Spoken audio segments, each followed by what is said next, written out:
এটা গুৰুত্বপূৰ্ণ খবৰ লৈ অহাৰ চেষ্টা কৰিছো কিয়নো ৰাজ্যৰ শিক্ষা খণ্ডলৈ বৃহৎ ঘোষণা কৰিছে মুখ্যমন্ত্ৰী ডক্টৰ হিমন্ত বিশ্ব শৰ্মা। এতিয়াৰ পৰা মহাবিদ্যালয়ৰ সেমিষ্টাৰৰ ফিজ বিনামূলীয়া হ'ব মুখ্যমন্ত্ৰীগৰাকীয়ে মন্তব্য কৰিছে। আৰু নামভৰ্তিৰ নামত যদি অধ্যক্ষই মাচুল লয় বা মাচুলৰ নামত যদি শিক্ষাৰ্থীক হাৰাশাস্তি কৰে তেন্তে জেললৈ যাবলগীয়া পৰিস্থিতি আহিব পাৰে, কিয়নো বিনামূলীয়া কৰি দিয়া হৈছে। ৰাজ্য চৰকাৰৰ তৰফৰ পৰা প্ৰতিগৰাকী অধ্যক্ষক সকিয়নি প্ৰদান কৰিছে মুখ্যমন্ত্ৰী ডক্টৰ হিমন্ত বিশ্ব শৰ্মাই। আৰু কি কৈছে শিক্ষাৰ্থীৰ বাবে কি বৃহৎ ঘোষণা কৰিছে এই মুহূৰ্তত সবিশেষ তথ্য লৈ অহাৰ চেষ্টা কৰিছো। ৰাজ্যৰ শিক্ষা খণ্ডক লৈ বৃহৎ ঘোষণা কৰিছে মুখ্যমন্ত্ৰী ডক্টৰ হিমন্ত বিশ্ব শৰ্মাই। মহাবিদ্যালয়ত সম্পূৰ্ণ বিনামূলীয়া হ'ব 8টাকৈ সেমিষ্টাৰৰ ফিজ। আৰু নামভৰ্তিৰ নামত অধ্যক্ষই ধন ল'লে যাব লাগিব জেললৈ। প্ৰতিগৰাকী অধ্যক্ষলৈ সকিয়নি প্ৰদান কৰিছে মুখ্যমন্ত্ৰী ডক্টৰ হিমন্ত বিশ্ব শৰ্মাই। মাচুলৰ নামত হাৰাশাস্তি কৰিলেই লগে লগে অভিযোগ দিয়াৰো আহ্বান জনাইছে মুখ্যমন্ত্ৰীগৰাকীয়ে। শিক্ষক, শিক্ষাৰ্থী আৰু অভিভাৱকলৈ বৃহৎ ঘোষণা কৰিছে মুখ্যমন্ত্ৰী ডক্টৰ হিমন্ত বিশ্ব শৰ্মাই। কি কৈছে? শিক্ষাৰ্থীসকলক এতিয়াৰে পৰা নামভৰ্তিৰ লগতে যাতায়াত আৰু বিদ্যালয়ত খাবৰ বাবে ধন দিয়া হ'ব। 10, 12 আৰু 15 হাজাৰ টকাকৈ সোমাব শিক্ষাৰ্থীৰ একাউণ্টত। কিন্তু কেনেকৈ সোমাব এই মুহূৰ্তত জনাম। ছাত্ৰ ছাত্ৰীসকলৰ 6 বছৰীয়া শিক্ষা জীৱনৰ সম্পূৰ্ণ খৰচ বহন কৰিব অসম চৰকাৰে। স্নাতক ডিগ্ৰীধাৰীসকলক মবিলিটি ফাণ্ড দিব অসম চৰকাৰে। আৰু প্ৰতিগৰাকী ছাত্ৰ ছাত্ৰীয়ে লাভ কৰিব 15,000কৈ টকা। প্ৰত্যেকগৰাকী ছাত্ৰ ছাত্ৰীৰ একাউণ্টত সোমাব ধন, য'ত থাকিব নামভৰ্তি, যাতায়াত আৰু খোৱাৰ খৰচ। হায়াৰ ছেকেণ্ডাৰীত নামভৰ্তি কৰাৰ লগে লগে লাভ কৰিব 10,000 টকা ছাত্ৰ ছাত্ৰীয়ে। আৰু 2 মাহৰ ভিতৰত ছাত্ৰ ছাত্ৰীৰ একাউণ্টত জমা হ'ব 10,000 টকা ধন। উচ্চ শিক্ষাৰ বাবে চৰকাৰে দিব 12,000 টকা। উচ্চ শিক্ষাৰ বাবে 12,000 টকা দিব চৰকাৰে। 2 লাখ তলৰ বছৰেকীয়া উপাৰ্জনৰ প্ৰতিটো পৰিয়ালৰ শিক্ষাৰ্থীক এই ধন দিব ৰাজ্য চৰকাৰৰ তৰফৰ পৰা। গতিকে কেইবাটাও ভাল খবৰ দিছে মুখ্যমন্ত্ৰী ডক্টৰ হিমন্ত বিশ্ব শৰ্মাই। শিক্ষা খণ্ডক লৈ বৃহৎ ঘোষণা কৰিছে। মহাবিদ্যালয়ত এতিয়াৰে পৰা 8টাকৈ সেমিষ্টাৰৰ ফিজ বিনামূলীয়া হ'ব। যদি নামভৰ্তিৰ নামত অধ্যক্ষই ধন লয় বা হাৰাশাস্তি যদি কৰে মাচুলৰ বাবে, তাৰ পাছত কিন্তু জেললৈ যাব প্ৰত্যেকগৰাকী অধ্যক্ষ। প্ৰতিগৰাকী অধ্যক্ষৰ সকিয়নি প্ৰদান কৰিছে মুখ্যমন্ত্ৰী ডক্টৰ হিমন্ত বিশ্ব শৰ্মাই। মাচুলৰ নামত হাৰাশাস্তি কৰিব নোৱাৰিব, অভিযোগ দিবলৈ আহ্বান জনাইছে মুখ্যমন্ত্ৰীগৰাকীয়ে। লগতে শিক্ষক, শিক্ষাৰ্থী আৰু অভিভাৱকলৈ বৃহৎ ঘোষণা কৰিছে মুখ্যমন্ত্ৰীগৰাকীয়ে। শিক্ষাৰ্থীসকলক এতিয়াৰে পৰা নামভৰ্তিৰ লগতে যাতায়াত ব্যৱস্থা ফ্ৰী দিয়া হ'ব বুলি কৈছে মুখ্যমন্ত্ৰী ডক্টৰ হিমন্ত বিশ্ব শৰ্মাই। আমি আপোনালোকক মন্তব্য শুনাম। 10, 12 আৰু 15 হাজাৰ টকাকৈ সোমাব শিক্ষাৰ্থীৰ একাউণ্টত। ছাত্ৰ ছাত্ৰীসকলৰ 6 বছৰীয়া শিক্ষা জীৱনৰ সম্পূৰ্ণ খৰচ বহন কৰিব অসম চৰকাৰে। আৰু এই মুহূৰ্তত আমি সবিশেষ তথ্য জনোৱাৰ চেষ্টা কৰিছোঁ।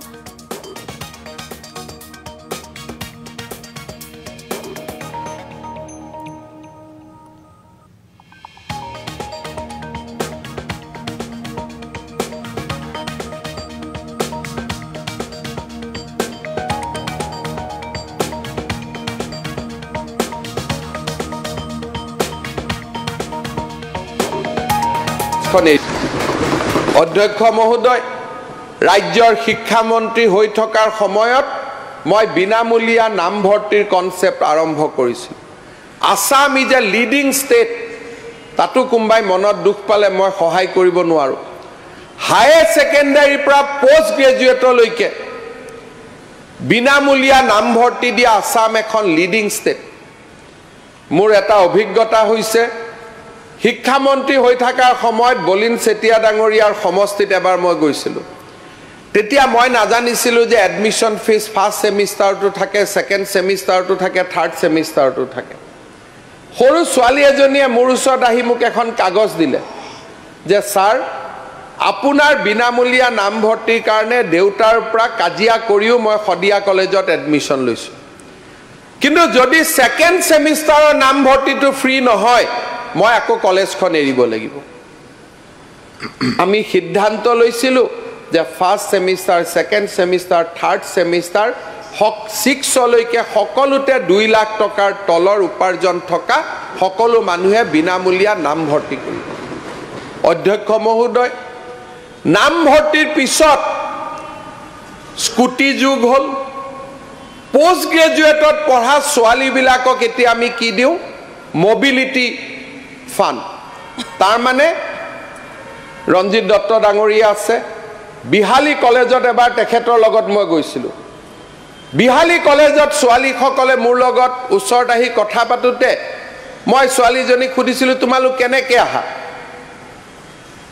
বাগিচাৰ ছোৱালী আছিলে বোলে ছাৰ আমি বাছত আহোঁ ইয়াত আহিলে কি খোৱা বোলে ছাৰ কিছুমানে পৰঠা খায় কিছুমানৰ পইচা নাই কাৰণে আমি খাব নাপাওঁ আমি নাখাওঁ আমি তেনেকৈ গুচি যাওঁ ঘৰত ভাত খাওঁ সিদিনাখন আমি সিদ্ধান্ত লৈছিলোঁ যে পোষ্ট গ্ৰেজুৱেট পঢ়া ছোৱালীসকলক আমি 15,000 টকাকৈ দিম অন্ততঃ 1,000 টকা দেউতাক মাকৰ এডমিশ্যনৰ পইচা মোবিলিটি এডমিশ্যনৰ পিছত আমি মোবিলিটি তেওঁলোকৰ যাতায়াত আৰু পৰঠা এখন খোৱা পইচাটো চৰকাৰে দিব ই হ'ল মমতা আৰু কৰুণাৰ চৰকাৰ এইবাৰ আমি তাক আগুৱাই লৈ গৈছোঁ এডমিশ্যন দিয়াৰ সময়ত দেউতাক মাকৰ পনত প্ৰশ্ন আহে ঘৰত কাজিয়া লাগে যে এডমিশ্যনটোতো ফ্ৰী কৰি দিব কি CMA কি কিতাপৰো বিনা পইচাত দিব নেকি CMA বহি বিনা পইচাত দিব নেকি বহুত লৰা ছোৱালীয়ে মোক কয় ছাৰ এডমিশ্যন ফিজটো আছে ফ্ৰীটো পাম কিন্তু বাকি সুবিধা নোহোৱা কাৰণে আমি কলেজত যাব নোৱাৰো দেউতা মাই কয় বিয়া হৈ যায় এইবাৰ আমি কি কৰিছো যে হায়াৰ সেকেন্ডাৰী ফাৰ্স্ট ইয়াৰত ছোৱালীয়ে নাম লগোৱাৰ লগে লগে উইদিন 2 মান্থস আমি 10,000 টকা তেওঁলোকৰ একাউণ্টত ট্ৰান্সফাৰ কৰিম গ্ৰেজুৱেট পোৱাৰ লগে লগে আমি 12,500 টকা আমি তেওঁলোকৰ একাউণ্টত ট্ৰান্সফাৰ কৰি দিম আৰু পোষ্ট গ্ৰেজুৱেট পঢ়া ছোৱালীজনীয়ে 15,000 টকা মোবিলিটিটো পাই আছিলে তাৰ লগত আৰু 15,000 টকা পোষ্ট গ্ৰেজুৱেটত পোৱাৰ লগে লগে তেওঁলোকে নাম ভৰ্তি কৰিব পাৰিব একেবাৰে হ'ব নোৱাৰে ললে এৰেষ্ট হ'ব 2 লাখ টকাৰ তলৰ যদি কোনোবা লৰা ছোৱালী এডমিশ্যন কোনোবা কলেজৰ প্ৰিন্সিপালে লয় মাত্ৰ এখন এফআইআৰ দিব কালি ৰাতিয়ে মই জেলত ভৰাই দিব এখন কঠোৰ চৰকাৰ মই আগতে কৈছো ন ইয়াৰ দুটা ৰূপ আছে কঠোৰ আৰু মমতা আমি এনে পইচা দি থাকো নেকি 150 কোটি টকা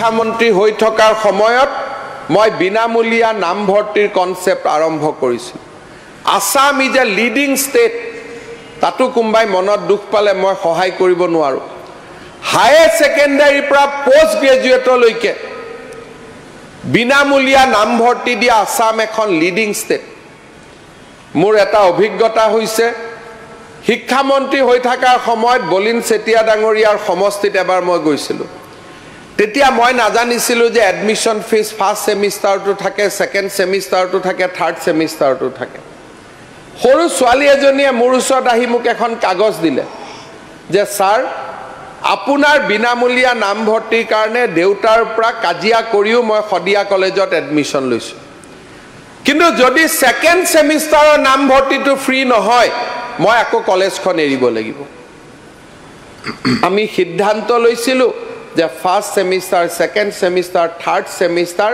6 লৈকে সকলোতে 2 লাখ টকাৰ তলৰ উপাৰ্জন থকা সকলো মানুহে বিনামূলীয়া নামভৰ্তি কৰিব অধ্যক্ষ মহোদয় নামভৰ্তিৰ পিছত স্কুটি যুগ হল পোষ্ট গ্ৰেজুৱেটত পঢ়া ছোৱালীবিলাকক এতিয়া আমি কি দিওঁ মোবিলিটি ফাণ্ড তাৰ মানে ৰঞ্জিত দত্ত ডাঙৰীয়া আছে বিহালী কলেজত এবাৰ তেখেতৰ লগত মই গৈছিলোঁ বিহালী কলেজত ছোৱালীসকলে মোৰ লগত ওচৰত আহি কথা পাতোতে মই ছোৱালীজনীক সুধিছিলোঁ তোমালোক কেনেকৈ আহা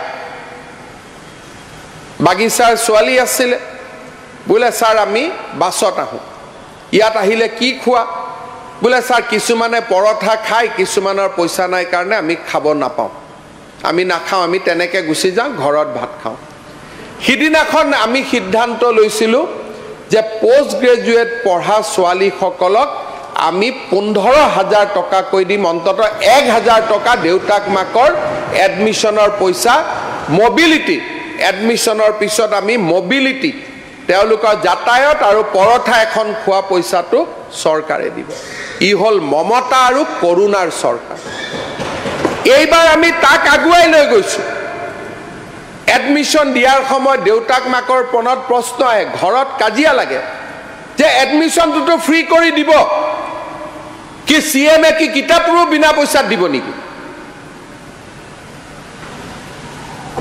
সিএমএ বহি বিনা পইচা দিব নেকি বহুত লৰা ছোৱালীয়ে মোক কয় স্যাৰ এডমিশন ফিজটো আছে ফ্ৰী টু পাম কিন্তু বাকি সুবিধা নোহোৱা কাৰণে আমি কলেজত যাব নোৱাৰো দেউতা মাই কয় বিয়া হৈ যায় এইবাৰ আমি কি কৰিছো যে হায়াৰ সেকেন্ডাৰী ফাৰ্স্ট ইয়াৰত ছোৱালীয়ে নাম লগোৱাৰ লগে লগে উইদিন 2 মান্থস আমি 10,000 টকা তেওঁলোকৰ একাউণ্টত ট্ৰান্সফাৰ কৰিম গ্ৰেজুৱেট পোৱাৰ লগে লগে আমি 12,500 টকা আমি তেওঁলোকৰ একাউণ্টত ট্ৰান্সফাৰ কৰি দিম আৰু পোষ্ট গ্ৰেজুৱেট পঢ়া ছোৱালীজনীয়ে 15,000 টকা মোবিলিটিটো পাই আছিলে তাৰ লগত আৰু 15,000 টকা পোষ্ট গ্ৰেজুৱেটত পোৱাৰ লগে লগে তেওঁলোকে নাম ভৰ্তি কৰিব পাৰিব একেবাৰে হ'ব নোৱাৰে ললে এৰেষ্ট হ'ব 2 লাখ টকাৰ